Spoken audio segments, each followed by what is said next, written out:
Денеска во мултикултурниот центар во Кочани се одржа информативен ден за аплицирање со проектни концепти во првиот повик кој што се реализира од територијалната стратегија во рамките на интерекипа програмата за прекугранична соработка Република Северна Македонија со Република Бугарија. Целта на денешниот настан беше да се означи официјалниот почеток на новиот програмски период во кој ќе се финансираат проекти за прекуграничен развој до 2027 година. Овој настан им помогна на сите заинтересирани апликанти да дознаат повеќе детали околу објавениот повик за аплицирање со проектни концепти и да добијат одговори на своите прашања. Овој пат новина во ИПА-3, а за прекуграничната програмата за прекугранична соработка Бугарија Северна Македонија се тоа што освен во обичаените, чинители ги имаме и микро, малите и средните предпријатија кои што во овој повик може да учествуваат повеќе како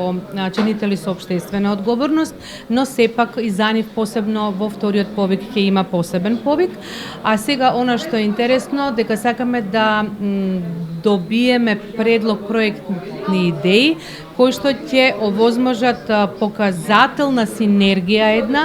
каде што ќе покажеме дека навистина оно за што се трудиме преку европските вредности да можеме на едно место да ги соединиме, властите или јавниот сектор, владините институции, заедно со бизнис секторот и заедно со невладините организации и да не го заборавиме моментот, односно академските институции. Општина Кочани и претходно беше краен корисник на два претходни проекти кои исто така беа реализирани со прекугранична соработка со Република Бугарија, односно проектот Зелени згради за заедничка зелена иднина, проект со кој општина Кочани ја подигна енергетската ефикасност на административната зграда и проектот Нашето заедничко минато, патека за заедничка иднина, проект со кој беше реконструирана салата на мултикултурниот центар во Кочани.